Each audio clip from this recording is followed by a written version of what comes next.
The Democratic National Committee has just released a statement on the indictment, and it reads, no matter what happens in Trump's upcoming legal proceedings, it's obvious the Republican Party remains firmly in the hold of Donald Trump and MAGA Republicans. We will continue to hold Trump and all Republican candidates accountable for the extreme MAGA agenda that includes banning abortion, cutting Social Security and Medicare, and undermining free and fair elections.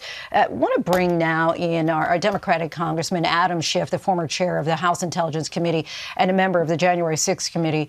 Thank you so much for joining us tonight. Let me first get your reaction to this historic news of a former president facing criminal charges.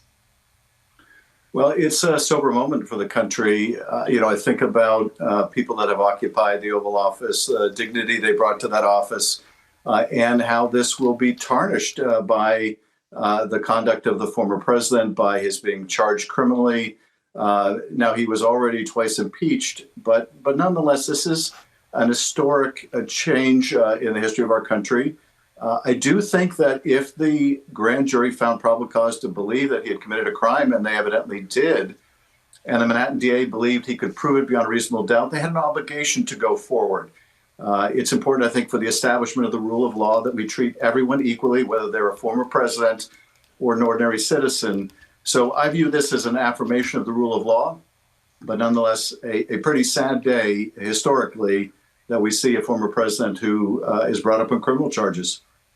And we've seen the former president respond already, calling this a political persecution, a witch hunt. Any concerns about the timing of this happening going into the start of another election year? I think you have to be guided by the facts and the law, and you have to set aside the political calendar, do what the law requires. I think that's the obligation of a district attorney, and I think that was done here. How this cuts politically, I really don't know. That to me is very secondary. What's most important here is, are we treating this man as we would treat any other defendant? And that ought to be the standard going forward throughout the prosecution as well. He will try to make hay of this. He is already doing that. He will try to use this, obviously, to enrage his base. And we saw on January 6th what a danger that can present. His suggesting that this day, this indictment, could bring about, in his words, death and destruction, once again underscores how irresponsible he is. But I think the charges, if the evidence is there, are merited, and we have to watch the rule of law play out. And speaking of the rule of law, Congressman, not sure if you know exactly the answer to this, but it seems at one time the RNC was paying for the legal fees for Donald Trump. At this point, now that he has announced that he is, in fact, running for president in 2024, is that no longer an option? Has that been taken off the table and he personally has to be responsible in all of these various cases against him for the legal fees?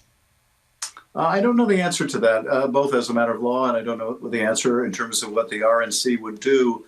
I have to suspect that the RNC will make the decision it made several years ago and even more recently, and that is they'll do what Donald Trump wants them to do. If they want Donald Trump to raise money for them, then they will do what he wants, particularly if they think he may be the nominee again. But what a terrible waste of resources to spend money that way. We also saw Donald Trump raise a lot of money purportedly to contest the election results in court and not use it for that purpose. So there's also the chance Donald Trump raises money for this and uses it for a whole host of other things as well. What about the merits of this case? Do you think that the Manhattan DA is on solid ground in pursuing charges over these hush money payments? It's difficult to say without, being in the grand jury, hearing the witnesses, hearing the evidence. But what we do know is that the Justice Department felt that the charges were serious enough that Michael Cohen needed to go to jail for his role in a conspiracy in which he was directed by individual number one. Now, that individual we know is Donald Trump. And so as a matter of justice, if the guy who is directed needs to go to jail, then the guy who did the directing shouldn't get a pass. And we will find out how strong the evidence is. But I think as a matter of following the law and equal application of the law, this is the result that was required.